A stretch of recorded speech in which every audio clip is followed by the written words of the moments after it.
শুভেচ্ছা আমন্ত্রণ রাতের বাংলাদেশের আয়োজনে। শুরুতেই জানিয়ে দেব শিরোনামগুলো। তেলের জন্য রাজধানীর পাম্পগুলোতে দীর্ঘ লাইন, আতঙ্কিত হতে মানা করলেন জ্বালানি মন্ত্রী। জেট ফুয়েলের দাম বেড়েছে ৮০%। গভর্নমেন্ট বলতেছে যে প্যানিক হওয়ার জন্য না, আমরা প্যানিক না হয়ে সকালে আসছে, কিন্তু দেখেন অবস্থা। যাদের তেল প্রয়োজন তারা তো আসছে, প্লাস যাদের ধরেন আপাতত এখন দরকার নেই তারাও আসছে। ঢাকার ট্রাফিক ব্যবস্থাপনার আধুনিকায়ন ও নতুন বাইপাস নির্মাণের নির্দেশ প্রধানমন্ত্রীর। ঋণের কিস্তি নিয়ে আইএমএফ প্রতিনিধি দলের সাথে বৈঠক।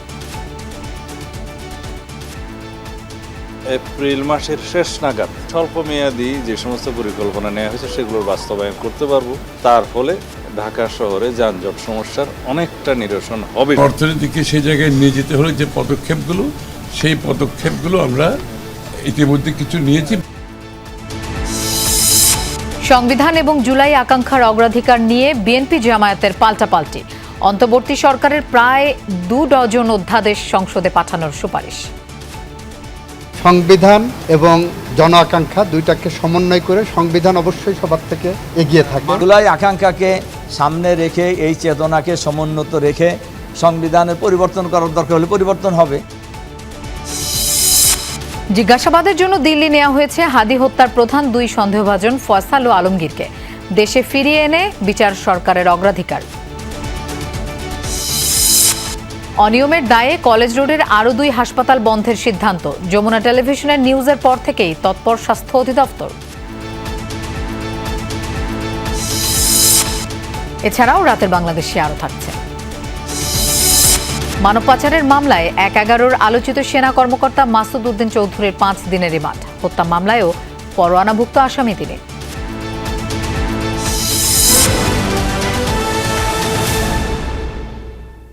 এতক্ষণ শিরোনাম দেখছিলেন, আপনাদের সঙ্গে থাকছি আমি মৌসুমী আহমেদ লোপা। জ্বালানি তেলের খোঁজে রাজধানীর এক পাম্প থেকে অন্য পাম্পে ছুটছেন পরিবহন মালিক চালকরা। সকাল থেকেই বেশিরভাগ ফিলিং স্টেশনে তেলের জন্য দীর্ঘ লাইন, কিন্তু মিলছে না কাঙ্ক্ষিত জ্বালানি। দুপুরের পর ডিপো থেকে পাম্পে তেল এলেও তা শেষ হয়ে যায় সন্ধ্যার আগেই। পাম্প মালিকরা বলছেন ডিপো থেকে তাদেরকে কম তেল দেওয়া হচ্ছে। রাজধানীর বিভিন্ন পাম্প ঘুরে দেখা যায় ফিলিং স্টেশন কর্তৃপক্ষ নিজেদের মতো রেশনিং করে তেল দিচ্ছে। 2 ঘন্টা লাইনে দাঁড়িয়েও শেষমেশ জ্বালানি তেল পাননি ব্যবসায়ী হাসান। তার আগেই ফুরিয়ে গেছে এই পাম্পের তেল। এখন অপেক্ষা ডিপো থেকে তেল আসার। এর আগে পাম্পে পাম্পে ঘুরেই শেষ করে ফেলেছেন গাড়ির জ্বালানি। এই পরিমাণ তেল ছিল হবে না। গতকালকে একবার 10 লিটারের মতো তেল নেওয়ার জন্য 10 লিটার তেল নষ্ট হয়েছে। আবার লাইনে দাঁড়ানো অনেকের বেলায় ঘটেছে এমন। সৌরভ পাম্পে গেছি, খালেক পাম্পে গেছি, এসপিতে গেছি, ওখান থেকে ইউটার্ন নিয়ে আবার এখানে আসছি। 11টা পাম্পে গেছি, গাজীপুর চৌরাস্তা থেকে শুরু করে বিজয় সরণির ওই মাথা মতো সিরিয়াল তো ওখান থেকে মনে করেন যে গাড়িটা স্টার্ট করতে গেলে 150 গ্রাম করে তেল একবারের জায়গা। সকাল থেকে কেউ কেউ এতটাই বিপাকে যে পরের কয়েকদিন কি করবেন বুঝে উঠতে পারছেন না। আমার গাড়িতে একটু তেল নেই, যে ধাক্কায় নেব আমার আর পায়ে সমস্যা। গভর্নমেন্ট বলতেছে যে প্যানিক হওয়ার জন্য না, আমরা প্যানিক না হয়ে সকালে আসছে, কিন্তু দেখেন অবস্থা, প্যানিক হওয়ার মতোই তো অবস্থা। যাদের তেল প্রয়োজন তারা তো আসছে, প্লাস যাদের ধরেন আপাতত এখন দরকার নেই তারাও আসতেছে। জ্বালানি তেলের অপেক্ষায় লাইনে যখন শত শত যানবাহন, তখন পাম্প সংশ্লিষ্টরাও অপেক্ষায় কখন ডিপো থেকে আসবে তেলবাহী ট্রাক। 45 থেকে 50 হাজার তেল লাগে, তো সেখানে আমার 18,000 তেল আমার আজকে উঠাইতে পারবো। তো বাদবাকি এটা শেষ হওয়ার পরে বাদবাকি তোমার পাম্প বন্ধই রাখতে হবে। দুপুর 1টার পর ফতুল্লার 4 ডিপো থেকে তেলবাহী ট্রাকগুলো ঢুকতে থাকে রাজধানীর পাম্পে। অবসান ঘটে দীর্ঘ প্রতীক্ষার। সবাই চান ফুল ট্যাঙ্ক তেল, কিন্তু এক এক পাম্পে এক এক রকম রেশনিং। 500 টাকা দিতে আছে বস। 500 টাকা করে দিতেছেন, এর চেয়ে বেশি দিচ্ছেন না, এর থেকে বেশি দেওয়া হচ্ছে না। ডেইলি তাহলে এইভাবে দিবেন? এইটা কি আপনারা নিজেরা সিদ্ধান্ত নিয়েছেন? এটা অফিস থেকে বলছে যে তেল তো কম, সবার জন্য অল্প করে সবার পৌঁছেই দেওয়া। একদিকে রেশনিং, অন্যদিকে আবার গ্যালনে করে তেল নেয়ার ঘটনাও চোখে পড়ে। 30 লিটার করে নিচ্ছি, জেনারেটর চালানোর জন্য তো অপারেশন। ডিপো থেকে নিকুঞ্জের এই পাম্পে তেল নিয়ে এসেছেন আনোয়ার। বললেন ডিপো থেকেই কোটা পদ্ধতিতে তেল পেয়েছেন আগের চেয়ে কম। এই 13.5 ডিজেল আর অকটেন 18 মতো পাওয়া গেছে। আর অন্য সময় কত পেতেন? অন্য সময় আর একটু বেশি পাওয়া যেত। এখন যে পরিমাণ তেল নিয়ে আসছেন, জি জি, এটা শেষ হইতে কতক্ষণ লাগবে? এইটা তো মনে হয় বিকাল নাগাদ শেষে যাবো।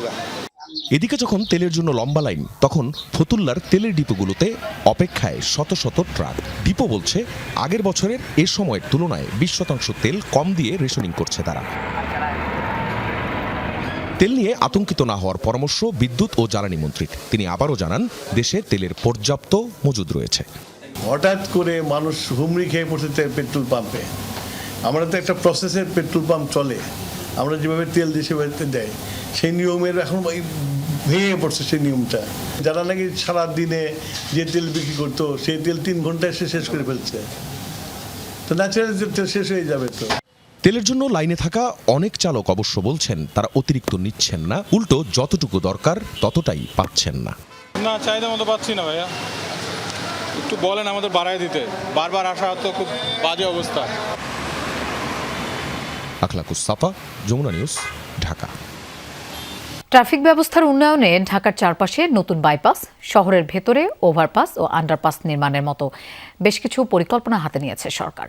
সচিবালয়ে প্রধানমন্ত্রী তারেক রহমানের সভাপতিত্বে ট্রাফিক ব্যবস্থাপনা নিয়ে অনুষ্ঠিত বৈঠকে যত্রতত্র বাস কাউন্টার অপসারণ ও 5টি আন্তঃজেলা বাস টার্মিনাল শহরের বাইরে স্থানান্তরের সিদ্ধান্ত হয়। বৈঠক শেষে স্বরাষ্ট্রমন্ত্রী সালাউদ্দিন আহমদ জানান, এপ্রিলের শেষে স্বল্পমেয়াদী পরিকল্পনা বাস্তবায়ন করতে পারলে এর সুফল পাবেন নাগরিকরা। ঢাকা যানজটের শহর, ঘন্টার পর ঘন্টা সড়কেই সময় পার। চলন্ত ঢাকা হয়ে পড়ে স্থবির, নষ্ট হয় নাগরিকের কর্মঘণ্টা। তীব্র জটে মানসিক ও শারীরিক অসুস্থতাও বাড়ে। এবারের নতুন রাজনৈতিক সরকার পদক্ষেপ নিচ্ছে যানজট নিয়ন্ত্রণে।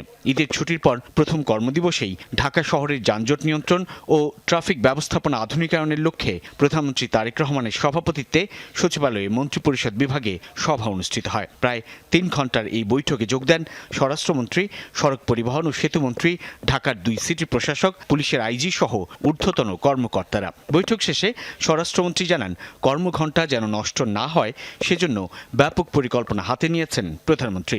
দেশীয় প্রযুক্তিতে ট্রাফিক সিগন্যাল অটোমেশনের পরিকল্পনার কথাও জানান তিনি।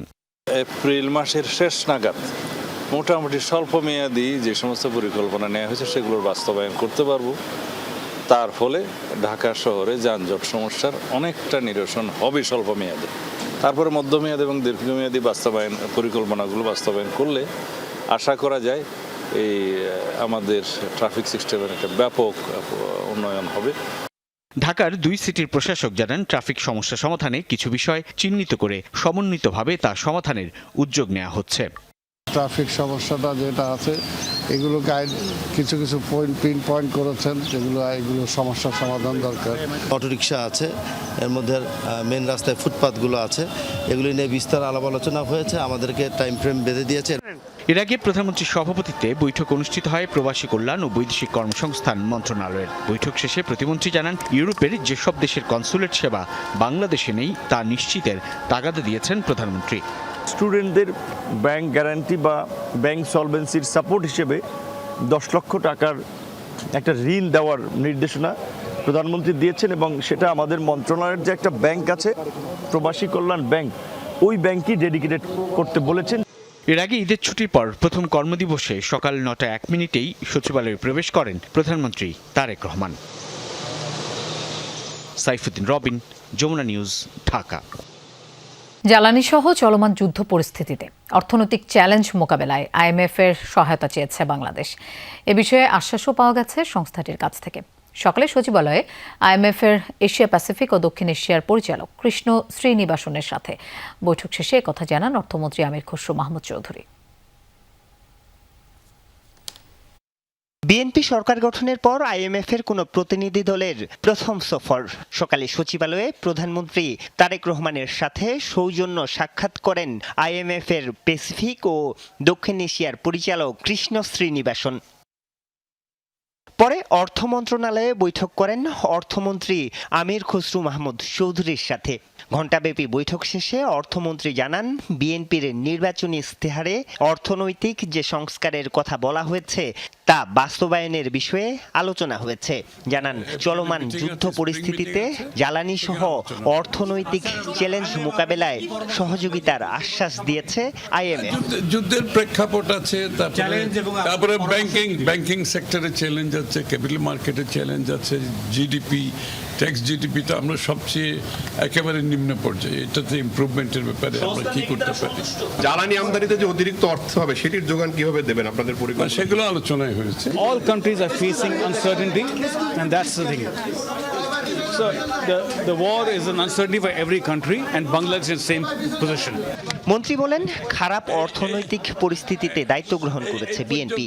এই সংকট থেকে উত্তরণের উপায় নিয়েও আলোচনা হয়েছে আইএমএফ এর সাথে। আর্থিকভাবে আমাদেরকে যে সংস্কারের মাধ্যমে অর্থনীতিকে একটা জায়গায় নিয়ে যেতে হবে, এবং অর্থনীতিকে সেই জায়গায় নিয়ে যেতে হলে যে পদক্ষেপগুলো, সেই পদক্ষেপগুলো আমরা ইতিমধ্যে কিছু নিয়েছি, বাকিগুলো খুব সহসা নিতে যাচ্ছি। যেটা আমি বহুদিন ধরে আমরা বলে আসছি যে deregulation, reforms, is of doing business, ব্যবসাকে সহজতর করে দেওয়া। চলমান জ্বালানি সংকট সহ অর্থনৈতিক চ্যালেঞ্জ মোকাবেলায় জনগণকে সংযমী হওয়ার আহ্বান জানান অর্থমন্ত্রী।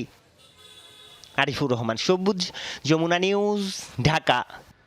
জুলাই যোদ্ধাদের দায় মুক্তি দিয়ে অন্তর্বর্তী সরকারের অধ্যাদেশ বহাল রাখা সহ প্রায় 2 ডজন অধ্যাদেশ সংসদে পাঠানোর বিষয়ে একমত হয়েছে সংসদীয় বিশেষ কমিটি। তবে গুম খুন প্রতিরোধ, পুলিশ কমিশন ও সুপ্রিম কোর্ট সচিবালয় সহ কিছু অধ্যাদেশে সংশোধনী দিয়েছেন বিশেষ কমিটিতে থাকা বিরোধী দলের সদস্যরা। জুলাই আকাঙ্ক্ষাকে প্রাধান্য দিয়ে সংবিধান অনুযায়ী অধ্যাদেশ পর্যালোচনার কথা বলেছেন আইনমন্ত্রী মোহাম্মদ আসাদুজ্জামান। তবে সংবিধানের চাইতে জুলাই চেতনাকে গুরুত্ব দেওয়ার দাবি জামায়াতের এমপি রফিকুল ইসলাম খানের। সংসদের প্রথম অধিবেশনেই অন্তর্বর্তীকালীন সরকারের করা 133টি অধ্যাদেশের বিষয়ে সিদ্ধান্ত নিতে চায় সরকার। সেজন্য সরকারি ও বিরোধী দলের সদস্যদের সমন্বয়ে 14 সদস্যের সংসদীয় বিশেষ কমিটি করা হয়। বুধবার সেই কমিটির প্রথম বৈঠক অনুষ্ঠিত হয় সংসদ ভবনের ক্যাবিনেট কক্ষে, যেখানে অধ্যাদেশ যাচাই বাছাই করা হয়। বৈঠকে সভাপতিত্ব করেন অ্যাডভোকেট জয়নাল আবেদিন। যোগ দেন স্বরাষ্ট্রমন্ত্রী সালাউদ্দিন আহমদ, আইনমন্ত্রী মোহাম্মদ আসাদুজ্জামান সহ কমিটির বেশিরভাগ সদস্য। বিরোধী দল থেকে ছিলেন এমপি মুজিবুর রহমান ও রফিকুল ইসলাম খান। প্রথম দিনের বৈঠকে 133টি অধ্যাদেশের মধ্যে 27টি নিয়ে আলোচনা হয়। জুলাই যোদ্ধাদের তাদেরকে সেই নামে অভিহিত করা হয়েছে। গণ অভ্যুত্থানে যারা নেতৃত্ব দিয়েছে, অংশগ্রহণ করেছে, সেই বিষয়ে ইনডেমনিটি দেওয়ার একটা বিষয় অধ্যাদেশ আছে। যেমন এইগুলোকে আমরা গ্রহণ করব। ফ্যাসিবাদী সরকারের সময়ে বিভিন্ন প্রতিষ্ঠানের নামকরণ করা হয়েছিল, তাদের নেতাদের নাম বিভিন্ন নামে, এগুলো বিলুপ্ত করা হয়েছে। এগুলো ইজিলি আমরা গ্রহণ করব। 27টি পর্যন্ত আজকে গিয়েছি, এর মধ্যে 4-5টা নেক্সট মিটিংয়ে আলোচনা হয়, পরবর্তী সময় আলোচনা হবে, আরও সংশোধন, কি বলে, বিয়োজন সহ। আর বেশিরভাগ বিষয়ে আমরা একমত হয়েছে। অধ্যাদেশের গুরুত্ব বিবেচনায় আরও কয়েকটি বৈঠক করবে সংসদীয় এই বিশেষ কমিটি, যার মধ্যে কিছু অধ্যাদেশ কোনো পরিবর্তন ছাড়াই সংসদে উত্থাপিত হবে, কয়েকটি হবে সংশোধন করে। সংবিধান নাকি জুলাই আকাঙ্ক্ষা আলোচনায় কোন বিষয়ে গুরুত্ব পাচ্ছে কমিটির কাছে? আমরা দুইটাকেই সমন্বয় করে এগিয়ে যেতে চাই। সংবিধান এবং জন আকাঙ্ক্ষা দুইটাকে সমন্বয় করে সংবিধান অবশ্যই সবার থেকে এগিয়ে থাকে। জুলাই আকাঙ্ক্ষাকে সামনে রেখে, এই চেতনাকে সমুন্নত রেখে সংবিধানের পরিবর্তন করার দরকার হলে পরিবর্তন হবে। সংবিধান তো কোনো ওহিও না, কোনো কোরআনও নয়, বরঞ্চ এইটা দেশের প্রয়োজনে, জনগণের প্রয়োজনে পরিবর্তন হতেই পারে। 2 এপ্রিল অন্তর্বর্তী সরকারের করা অধ্যাদেশ নিয়ে প্রতিবেদন জমা দিবে 14 সদস্যের এই বিশেষ কমিটি। আরিফিন শাকিল, যমুনা নিউজ, ঢাকা। কলকাতায় আটক হাদি হত্যার আসামিদের জিজ্ঞাসাবাদের জন্য এখনও কনসুলার অ্যাক্সেস পায়নি ঢাকা।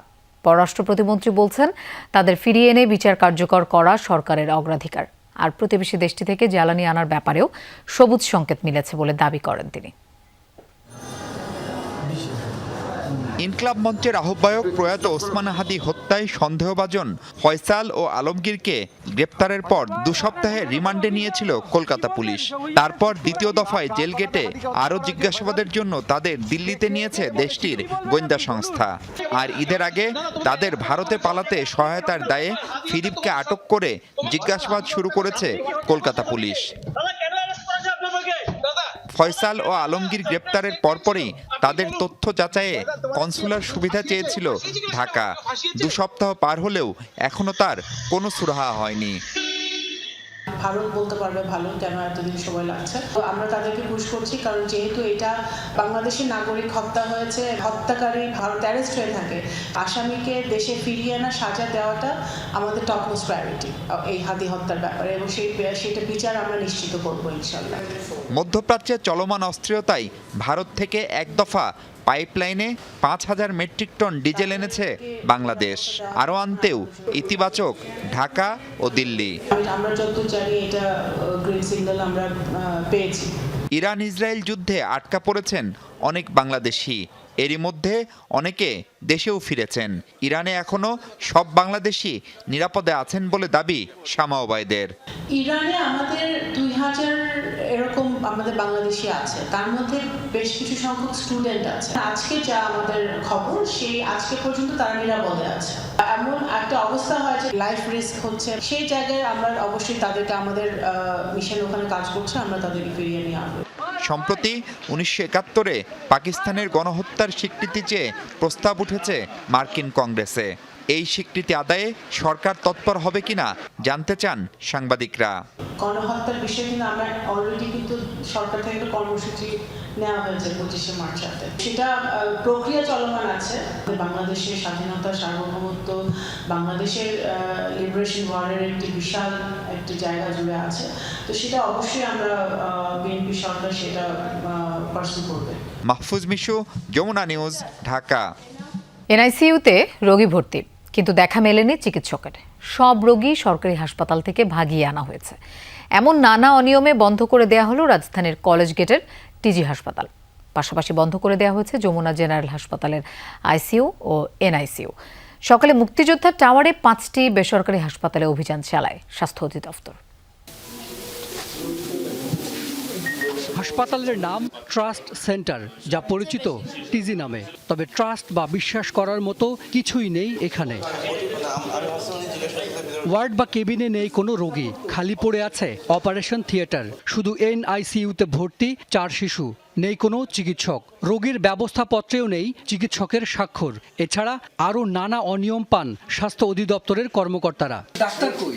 ডাক্তার নিচে গেছে খাওয়া দাওয়া করতে। আমি ডাক্তার হিসেবে আসছি। বেশ কিছু সময় পর আসলেন এক ব্যক্তি, পরিচয় দিলেন চিকিৎসকের। আমার পদ সিনিয়র মেডিকেল অফিসার। কোথায় ছিলেন? এর আগে আমি বিভিন্ন জায়গায় ছিলাম, বিভিন্ন প্রাইভেট হাসপাতালে ছিলাম। হ্যাঁ, আমি ঢাকা মেডিকেল থেকে পাশ করেছি 2016 সালে। আমি একটু পরে কথা বলবো। তার বিএমডিসি নিবন্ধন নম্বর জানতে চাইলে তা বলতে পারলেন না। ফোনে খুঁজতে থাকলেন কিছু একটা, উল্টো সাংবাদিকের রেজিস্ট্রেশন নম্বর জানতে চাইলেন তিনি। আমার সেটা মুখস্থ নাই।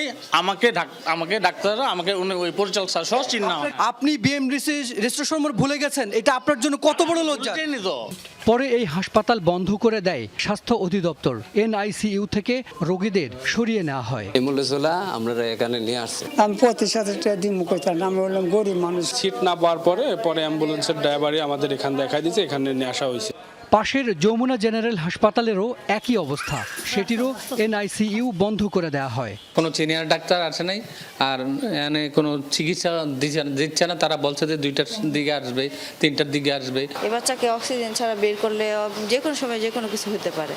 হাসপাতাল সহ 10টি স্বাস্থ্য প্রতিষ্ঠান আছে এক মুক্তিযোদ্ধা টাওয়ারেই। 5টিতে অভিযান চালায় স্বাস্থ্য অধিদপ্তর। বাকি প্রতিষ্ঠানগুলোর বিষয়ে সিদ্ধান্ত বুধবার। চিকিৎসা ব্যবস্থার একটা বড়টা অংশ বেসরকারি খাত থেকে দেওয়া হয়, বা তার মানে এই না ভুল চিকিৎসা করবে, এটা কিন্তু কখনোই কাম্য না। যেগুলো অপরাধ আমরা পেয়েছি, সর্বোচ্চ আমরা এটার বিচার নিশ্চিত করব। এদিকে সচিবালয়ে স্বাস্থ্যমন্ত্রী জানিয়েছেন, মানহীন প্রতিষ্ঠানের বিষয়ে কঠোর অবস্থানে সরকার।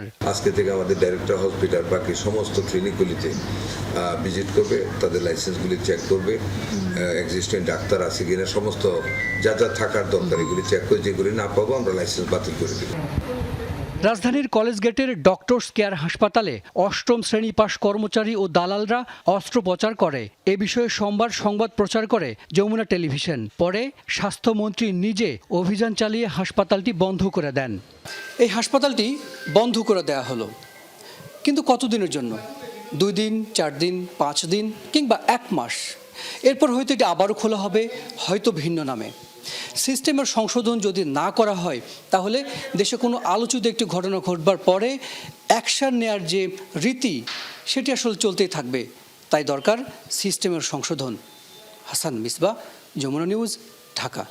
অবশেষে গোয়েন্দা পুলিশের জালে ধরা পড়ল সাবেক সেনা কর্মকর্তা ও সাবেক সংসদ সদস্য মাসুদ উদ্দিন চৌধুরী। সোমবার গভীর রাতে অভিযান চালিয়ে তাকে গ্রেফতার করে ডিবি পুলিশ।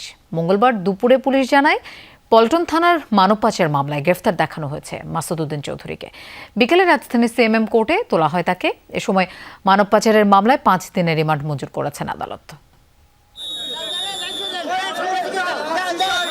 মঙ্গলবার বিকেলে পল্টন থানার মানব পাচার মামলায় আদালতে হাজির করা হয় সাবেক সেনা কর্মকর্তা ও সাবেক সংসদ সদস্য মাসুদ উদ্দিন চৌধুরীকে। আদালত চত্বরে তাকে লক্ষ্য করে ডিম নিক্ষেপ করে বিক্ষুব্ধ আইনজীবী আর জনতা। মামলায় সাবেক সেনা কর্মকর্তার বিরুদ্ধে গুরুতর অভিযোগ এনে পুলিশ 5 দিনের রিমান্ড চাইলে তা মঞ্জুর করেন আদালত।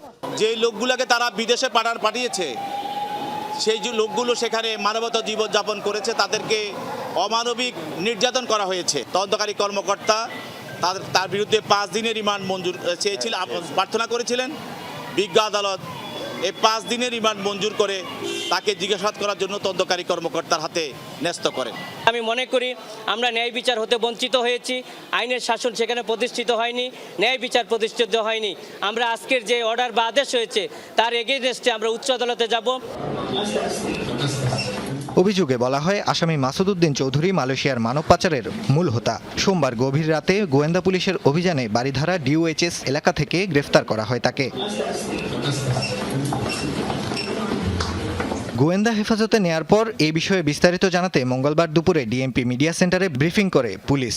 ডিবি পুলিশের ডিসি জানান পরোয়ানা থাকায় মাসুদ চৌধুরীকে গ্রেফতারে আগেও অভিযান চালানো হয়। কয়েক দফায় ব্যর্থ হলেও এবার সফল হয়েছে পুলিশ। মানি লন্ডারিং মামলা হয়েছে সিআইডিতে, ওনারা দেখতেছে, প্লাস দুদকও এটা নিয়ে একটা অনুসন্ধান চালাচ্ছে। এই জিনিসটা ওনারা দেখতে পারবে। তদন্ত শেষে যখন চার্জশিট দেবে তখন তো অবশ্যই উল্লেখ করে দেবে, সেটা দুদকই দেখ আর সিআইডি দেখ, উল্লেখ করে দেবে যে তার বিরুদ্ধে অভিযোগগুলো কি কি, কত আর্থিক কেলেঙ্কারি বা দুর্নীতি হয়েছে, এটা তো আপনাদেরকে উল্লেখ করে দেবে।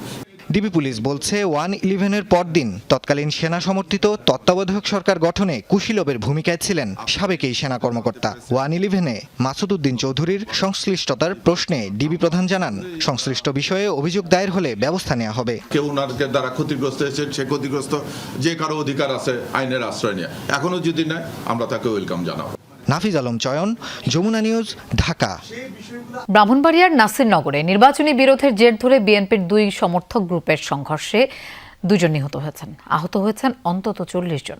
মঙ্গলবার সকালে নাসিরনগরে এই ঘটনা ঘটে। পুলিশ ও স্থানীয়রা জানায় ত্রয়োদশ সংসদ নির্বাচনের ভোট গ্রহণের দিন গোয়ালনগর উচ্চ বিদ্যালয় কেন্দ্রে অনিয়মের অভিযোগে বিএনপির সমর্থক রহিম তালুকদার গ্রুপের জিয়াউর রহমান আটক হয়।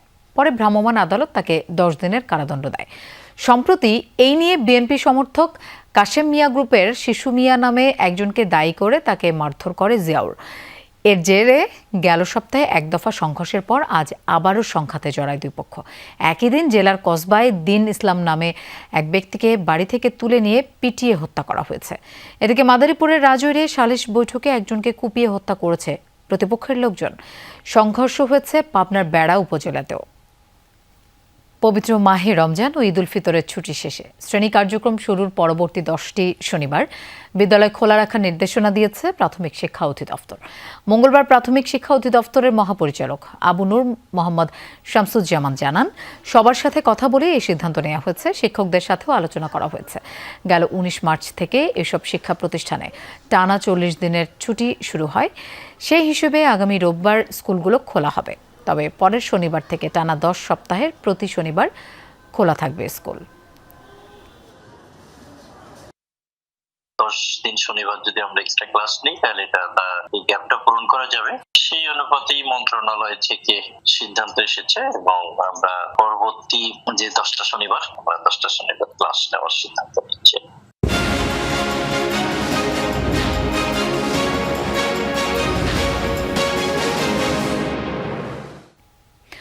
প্রিয়জনের সাথে ঈদ উদযাপন শেষে আবারও ঢাকায় ফিরতে শুরু করেছে মানুষ। ভোরে সদরঘাট লঞ্চ টার্মিনালে ঢাকায় ফেরা মানুষের ভিড় দেখা যায়।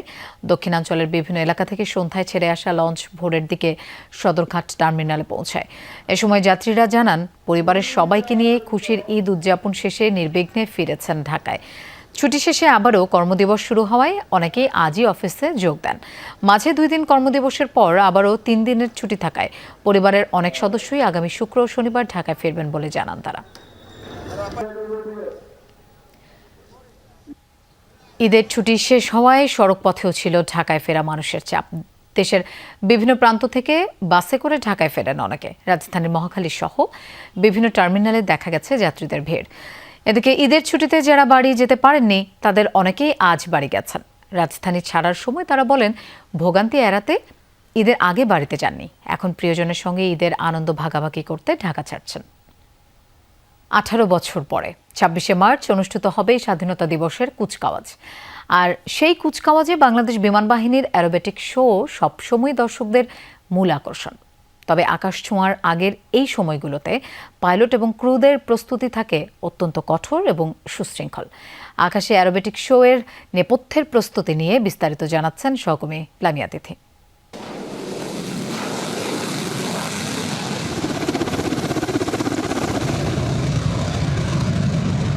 স্বাধীনতা দিবসের সকালে তেজগাঁও জাতীয় প্যারেড গ্রাউন্ডের শান্ত আকাশই হয়ে উঠবে এক বিশাল রণক্ষেত্র। কিন্তু এই চোখ ধাঁধানো অ্যারোবেটিক শোর নেপথ্যে থাকে মাসের পর মাস কঠোর সাধনা আর প্রতি সেকেন্ডের নিখুঁত হিসাব। আকাশে ওড়ার আগে চলে মানসিক ও শারীরিক প্রস্তুতি। বাংলাদেশ বিমান বাহিনীর বীর উত্তম একে খন্দকার ঘাঁটিতে পূর্ব প্রস্তুতি সম্পর্কে ব্রিফিং প্রদান করে ফ্লাইপাস্ট লিডার এয়ার কমডোর মেহেদী হাসান। বাংলার আকাশ রাঙাতে প্রস্তুত বাংলাদেশ বিমান বাহিনীর অকুতভয় যোদ্ধারা। আকাশ জয়ের কারিগর শুধু পাইলটরাই নন, পর্দার আড়ালে থাকেন দক্ষ গ্রাউন্ড ক্রু আর টেকনিশিয়ানরা। এখানে ছোট্ট ভুলেরও কোনো অবকাশ নেই। একে একে বিমানগুলো ওড়ার জন্য প্রস্তুত। আকাশে ধোঁয়া ছেড়ে গর্জে ওঠে বিমানগুলো। আবার আরেক প্রান্তে বাংলাদেশের লাল সবুজের পতাকা। সেনা, নৌ ও বিমান বাহিনীর পতাকা নিয়ে বাংলার আকাশকে মুক্ত রাখার এক মূর্ত প্রতীক হয়ে উড়াল দেয় হেলিকপ্টারগুলো। 5টি F-7 যুদ্ধ বিমান বর্ণিল রং ছড়াতে ছড়াতে প্যারেড গ্রাউন্ড প্রদক্ষিণ করে। লো লেভেল ফ্লাইং বিমান প্রদর্শনীর পরে যোগ দেয় MiG-29 যুদ্ধ বিমান। এই আধুনিক যুদ্ধ বিমানটি রাষ্ট্রপতিকে ফ্লাইং স্যালুট প্রদর্শন করে। দীর্ঘ 18 বছর পর আবারও আয়োজন করা হচ্ছে স্বাধীনতা দিবসের বর্ণাঢ্য কুচকাওয়াজ। চলছে প্রস্তুতি। নিখুঁত ছন্দে নিজেদের প্রস্তুত করছেন বিমান বাহিনীর সদস্যরা। দীর্ঘ বিরতির পর এই আয়োজন নতুন প্রজন্মের কাছে স্বাধীনতার চেতনাকে শক্তভাবে তুলে ধরবে বলে মনে করছেন আয়োজকরা। লামিয়া তিথি, যমুনা নিউজ, ঢাকা। দিনাজপুরে বরযাত্রীর গণপিটুনিতে একজন নিহতের ঘটনায় বহরের গাড়িসহ কয়েকজনকে আটক করে রেখেছে স্থানীয়রা। সন্ধ্যায় কাহারোল উপজেলার 10 মাইল এলাকায় এই ঘটনা ঘটে। স্থানীয়রা জানায় ঠাকুরগাঁও থেকে আসা বরযাত্রীর বহরটি রংপুরে কনের বাড়িতে যাচ্ছিল। পথে ওই 10 মাইল এলাকায় বহরের একটি মাইক্রোর সাথে বিপরীত দিক থেকে আসা একটি সিএনজির সাথে সংঘর্ষ হয়, আহত হয় এক শিশু। এ নিয়ে স্থানীয়দের সাথে বরযাত্রীদের কথা কাটাকাটি হয়। এলাকাবাসীর দাবি এক পর্যায়ে বরযাত্রীর লোকজন তাদের মারধর শুরু করে। মারধরে মোস্তফা কামাল নামে একজন প্রাণ হারান। তিনি পেশায় ট্রাক চালক। প্রাণহানির ঘটনায় বিক্ষুব্ধ জনতা বরযাত্রীর বহর করে রাখে। এ সময় বরসহ বেশ কয়েকজন পালিয়ে গেলেও 10 থেকে 12 জনকে আটকে রাখা হয়েছে। শ্রমিক জনতা প্রতিবাদ জানাতে সড়ক অবরোধ করে রাখে। এতে ঠাকুরগাঁও, পঞ্চগড়, রংপুর রুটের যানবাহন চলাচল বন্ধ হয়ে যায়। পরে পুলিশ গিয়ে পরিস্থিতি নিয়ন্ত্রণে আনতে কাজ শুরু করে। যুদ্ধ বন্ধে ইরানের সাথে আলোচনায় ঐকমত্যের দাবি করেছেন মার্কিন প্রেসিডেন্ট ডোনাল্ড ট্রাম্প। তবে তার এই দাবি উড়িয়ে দিয়েছেন ইরানের স্পিকার বাঘের কালিবাফ। তিনি বলেন বিপদ থেকে বাঁচার জন্য মিথ্যা কথা বলছেন ট্রাম্প। এর মাঝেই ইসরায়েল ও মার্কিন স্থাপনায় হামলা অব্যাহত রেখেছে আইআরজিসি। তাদের ক্ষেপণাস্ত্র আঘাত হানে রইস হেইন সহ তেল আবিবের বিভিন্ন এলাকায়। ক্ষতিগ্রস্ত হয় একাধিক ভবন। আগুন জ্বলতে দেখা যায় বেশ কিছু স্থাপনায়। অন্যদিকে ইরানের কৌশলগত বিভিন্ন স্থানে হামলা অব্যাহত রেখেছে ইসরায়েল ও মার্কিন বাহিনী। আইআরজিসির সামরিক অবস্থান এবং শীর্ষ নেতাদের অবস্থান লক্ষ্য করে তেহরান সহ বিভিন্ন স্থানে চলে হামলা। এর মধ্যে উর্মিয়া শহরেই প্রাণ গেছে 5 ইরানির। ইসরায়েলি হামলায় আলী লারিজানি নিহতের পর নতুন নিরাপত্তা প্রধান নিয়োগ দিল ইরান। স্থলাভিষিক্ত হলেন মোহাম্মদ বাকের জুলকাদর। মঙ্গলবার ইরানের প্রেসিডেন্টের কার্যালয় থেকে নিশ্চিত করা হচ্ছে বিষয়টি। নিয়োগপ্রাপ্ত মোহাম্মদ বাকের জুলকাদর ইরানের একজন কট্টর রাজনীতিবিদ হিসেবে বিবেচিত, যিনি সাবেক আইআরজিসি প্রধান ছিলেন। ইরানের প্রশাসনিক ও সরকারি একাধিক উচ্চ পদে দায়িত্বরত ছিলেন জুলকাদর। এর মধ্যে বিচার বিভাগের ডেপুটি চিফ হিসেবে কর্মরত ছিলেন 8 বছর। গেল সপ্তাহে ইসরায়েলি হামলায় প্রাণ হারান সাবেক নিরাপত্তা প্রধান আলী লারিজানি। বাংলাদেশ জাতীয় ফুটবল দল ভিয়েতনামে যাওয়ার 3 দিন পর দলের সঙ্গে যোগ দিলেন হামজা চৌধুরী। 26 মার্চ স্বাগতিকদের বিপক্ষে তাই লেস্টার সিটি তারকাকে পাচ্ছেন হেড কোচ হেভিয়ার ক্যাব্রেরা। বাংলাদেশে 2টি এবং ভিয়েতনামে 3টি অনুশীলন সেশন করেছে সমিত জামালরা। তবে ক্লাবের ছাড়পত্র পেতে দেরি হওয়ায় দলের সঙ্গে অনুশীলনে যোগ দিতে পারেননি হামজা। বৃহস্পতিবার সন্ধ্যা 6টায় রাজধানী হ্যানয়ে ভিয়েতনামের বিপক্ষে ফিফা প্রীতি ম্যাচ। তার আগে বুধবার দলের সঙ্গে প্রথমবারের মতো পূর্ণ ছন্দে অনুশীলন করতে নামবেন Hamza Chowdhury. Journey Balasil, Fondo Gontasil, but Istanbul Stapforsis. Bishashil, Bishi Hostoisina. I arranged the Amshab Balasil, Alhamdulillah. I'm unkahli excited. How could train for them team Shungar for a game, Khaltam Vietnam Shungar. Injury of it? Tina, no problem. Alhamdulillah. Alhamdulillah. Atos, bad luck to is feeling good. So, inshallah, I'll be fit and ready to go. Eid Mubarak, Eid Mubarak. দর্শক, এই ছিল রাতের বাংলাদেশের আয়োজন। আর এতক্ষণ সাথে থাকার জন্য ধন্যবাদ সবাইকে। শুভরাত্রি।